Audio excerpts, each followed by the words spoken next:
Sisi na tulipokee kwa furaha kwa imani, hilo neno lenye kutuletea wokovu. Neno la Bwana limekuja kwetu sisi na tulipokee kwa furaha kwa imani, hilo neno lenye kutuletea wokovu.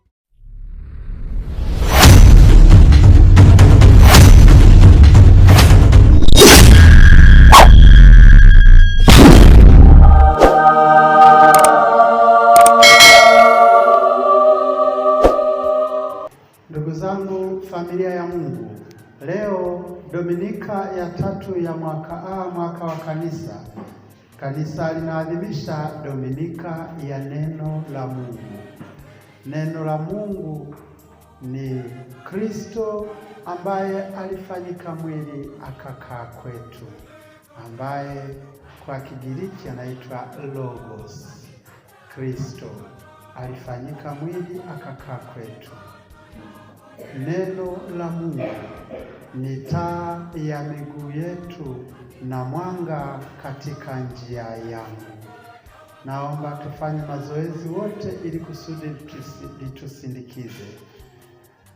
Neno la Mungu ni taa ya miguu yangu. Tuseme, neno la Mungu ni taa ya miguu yangu na mwanga katika njia yangu. Na mwanga katika njia yangu. Ndugu zangu, hayo ni maneno ya maandiko matakatifu ambayo pia yamesemwa katika masomo ya leo, kwamba wale watu waliokwenda gizani sasa nuru kuu imewaangazia, ndiyo sisi. Naomba tulitafakari sana neno la Mungu, na hasa tujifunze kwamba neno la Mungu na Mungu mwenyewe havitenganishwi. Neno la Mungu ni Mungu mwenyewe. Tunaomba Mungu atujalie kulisikia neno lake, kufundishwa na neno lake, kuongozwa na kuangazwa na neno lake, kuokolewa na neno lake, na kukamilishwa katika ubinadamu wetu na neno lake. Neno la Mungu ndilo linaloyapatia mataifa amani. Neno la Mungu ndilo linalofanya hata sisi tuwepo. Maana katika sala ya malaika wa Bwana tunasema neno la Mungu akatwaa mwili akakaa kwetu. Kwa hiyo neno la Mungu ni Yesu Kristo anayekaa kwetu, ndiye huyu anayetuongoza na kutuangaza, lakini pia ni chakula chetu. Ndiye anayetupatia mkate, Ekaristi Takatifu iliyo chemchemi ya uzima wetu. Naomba wapendwa, katika misa hii, hasa sisi tuliofika katika ibada ya misa takatifu, tumwombe Mungu atujalie neema ya kushiriki kikamilifu katika tafakari ya umuhimu wa neno la Mungu kwa maneno yafuatayo na yanayofanana na yafuatayo. Neno la Mungu linakaa kati yetu, ni Yesu Kristo. Kama vile ambavyo Mungu katika utukufu wake, sisi wanadamu wenye macho yasiyokuwa na ukamilifu kama wa Mungu, alifanyika mwili ili tuweze kumuona, ili tuweze kumuishi. Tena nasema kwamba neno alifanyika mwili akakaa kwetu, nasi tukauona utukufu wa Mungu. Kwa hiyo uwepo wa neno la Mungu kati yetu ni uwepo wa utukufu wa Mungu kati yetu. Na neno la Mungu ili kusudi liweze kuhisiwa na wanadamu, kushikika kwa wanadamu kwa lengo la kuwaongoza, lipo katika herufi. Neno la Mungu, Mungu mwenyewe aliyejishusha katika nafsi ya pili ya Yesu Kristo akawa mwanadamu, anaendelea kujidhihirisha kama neno linalotuongoza katika maandiko matakatifu, Biblia takatifu. Na kwa hiyo Biblia takatifu linalohifadhi maneno ya Mungu linakaa kati yetu. Katika kanisa letu tutakapokuwa tumelijenga vizuri, tutaweka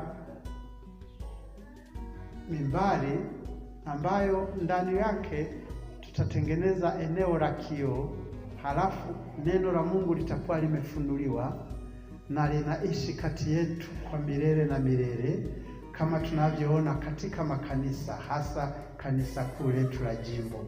Ukienda unakuta kuna kioo na ndani mwake Biblia imefunguliwa, yaani Kristo anakaa kati yetu kwa njia ya neno lake, kwa njia ya maandishi, kwa njia ya kitabu kitakatifu cha Biblia kinachobeba maneno ya Mungu. Na kwa hiyo, wapendwa familia ya Mungu, naomba kila mmoja achukue hatua za Kikristo za makusudi na za kiliturujia kuzitunza Biblia takatifu katika familia zetu. Kabla ya kuandaa kujifunza na mazoezi ya kuzihifadhi, kwanza tuwe nazo. Kwa hiyo kila familia ihakikishe kwamba inaweka utaratibu na mpango kazi wa kuwa na Biblia nyumbani. Tena Biblia ya Kikatoliki ile yenye vitabu 72 lenye jina maarufu Toleo la Iringa. Naomba sana kila mmoja ajitahidi sana katika familia neno la Mungu liweze kusimama katika Biblia takatifu. Na mahali kitabu hicho kitakatifu, Biblia takatifu itakapowekwa, paweze kuwa ni mahali ambapo pana heshima, paheshimiwe. Biblia itakapokuwa hapa pembeni na msalaba uweko pembeni, liwe eneo ambalo watoto watajifunza kwanza kwa kupaheshimu. Waseme meza hii hatustahili kuja kucheza, kwa sababu kuna neno la Mungu lipo katika Biblia takatifu na msalaba. Ili kusudi kweli familia zetu ziwe nyumba za sala na hekalu la Roho Mtakatifu, basi pawepo mahali palipotengwa linapokaa neno la Mungu. Pamoja na kuwa neno la Mungu yuko ndani mwetu, lakini awepo pia katika maandiko matakatifu, katika Biblia takatifu, na liwepo, litunzwe, liheshimiwe.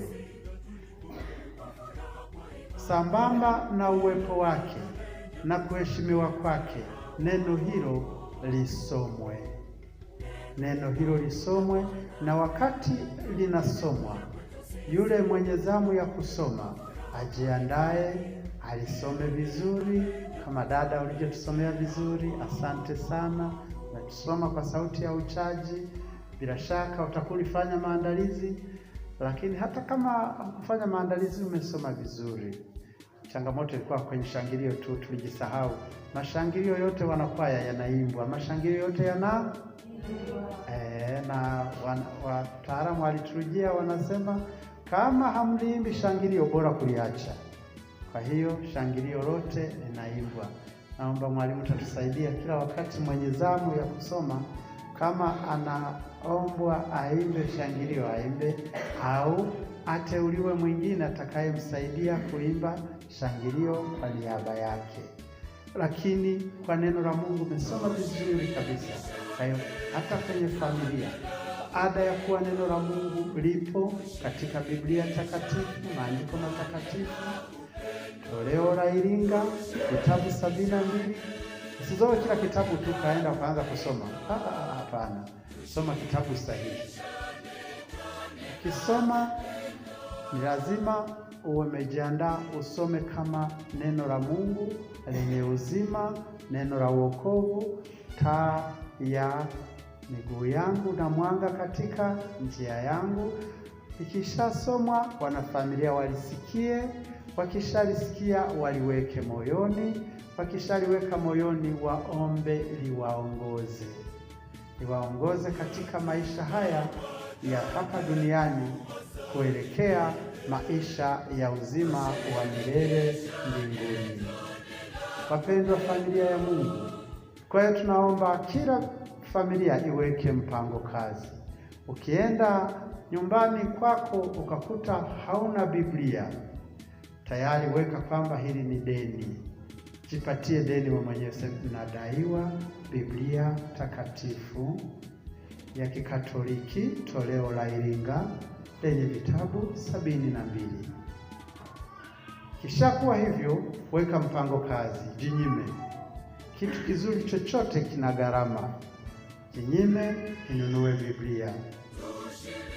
Kishakuwepo pale, ni lazima Biblia hiyo isomwe. Neno la Mungu lisomwe. Na lisomwe ikiwezekana kila siku.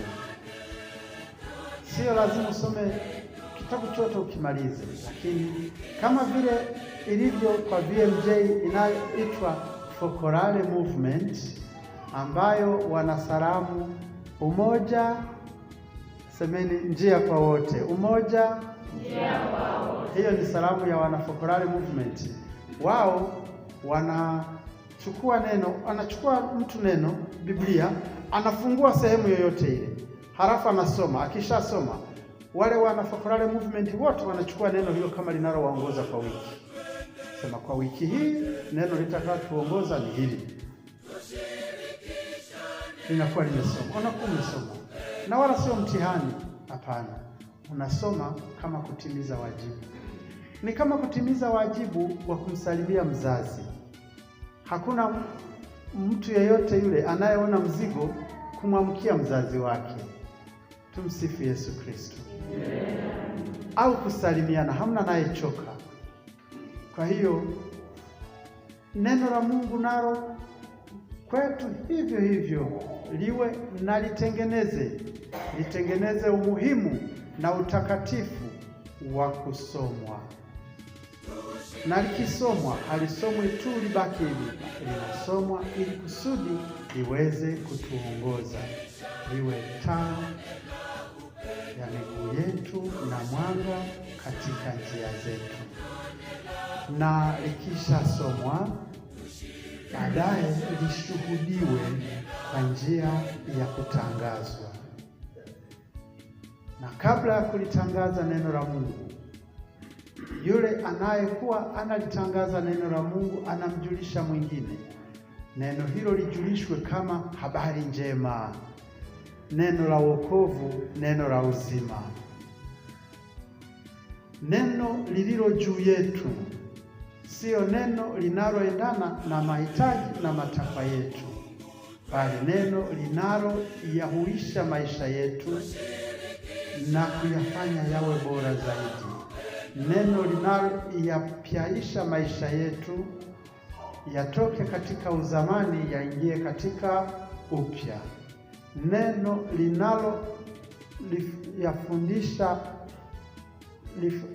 linalofundisha nafsi zetu ili kusudi ziweze kujifunza hata kama hazitaki njia za Mungu, neno linaloongoza na kuangaza na kuokoa. Tunamwomba Mwenyezi Mungu atujalie neno lake ambalo ni neno la uzima libariki sana shughuli zetu, na neno hilo majibu yote ya maisha tuliyo nayo yamo katika neno la Mungu. Tena wanakwaya wana nyimbo nzuri na wametunga vizuri kwa neno la Bwana mbingu zilifanyika, kwa neno lake Bwana mbingu zilifanyika. Haleluya! Kwa hiyo kwa neno la Mungu sio mbingu tu zilizofanyika, bali kama Kristo alivyomzaliwa wa kwanza wa viumbe vyote, na kwamba kabla yeye hajakuwepo hamna chochote kilichofanyika. Hata uwepo wetu ni matokeo ya neno la Mungu. Kwa njia ya neno la Mungu sote tumeumbwa. Tunaomba Mwenyezi Mungu atujalie baraka yake ya kutambua thamani hii kubwa ya kuumbwa na neno la Mungu, kuongozwa na neno la Mungu na kuokolewa na neno la Mungu. Tuombe sana neno la Mungu, na hasa sana tunapokuwa tunaliadhimisha katika watu kanisani. Wale watakaokuwa na zamu wachukue hatua za makusudi za kulipitia na kulisoma. Ndugu zangu, hakuna ambaye ni mzoefu.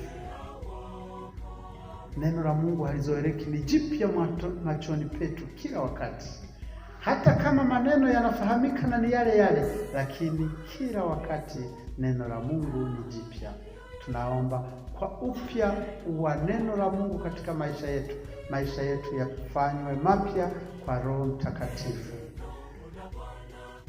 Kama vile ambavyo sisi wenyewe tupo hivi leo, kesho na kesho kutwa, lakini neno la Mungu litupatie malengo mapya, makusudi mapya ya Mwenyezi Mungu katika maisha yetu. Kwa neno la Mungu mashamba yetu yanapendeza. Kwa neno la Mungu mashamba yetu yatatuzalia chakula. Kwa neno la Mungu tunapumua. Kwa neno la Mungu tunaishi. Kwa neno la Mungu tunapata uzima wa milele. Tuungane na kanisa zima kuadhimisha Dominika ya neno la Mungu, tukimshukuru Mwenyezi Mungu kwa sababu uwepo wake kati yetu ni sadaka kubwa ya upendo. Yeye alitoka mbinguni akakaa kwetu, anakaa kwetu, anatuongoza, anatulisha na anatuokoa kwa sababu ya upendo mkubwa. Nasi tulipende neno la Mungu, tuliadhimishe kwa furaha, tulisome kwa imani, na alituongoze katika ukamilifu wa maisha. Tumsifu Yesu Kristo. Neno la Bwana limekuja kwetu sisi, na tulipokee kwa furaha kwa imani. Hilo neno lenye kutuletea wokovu.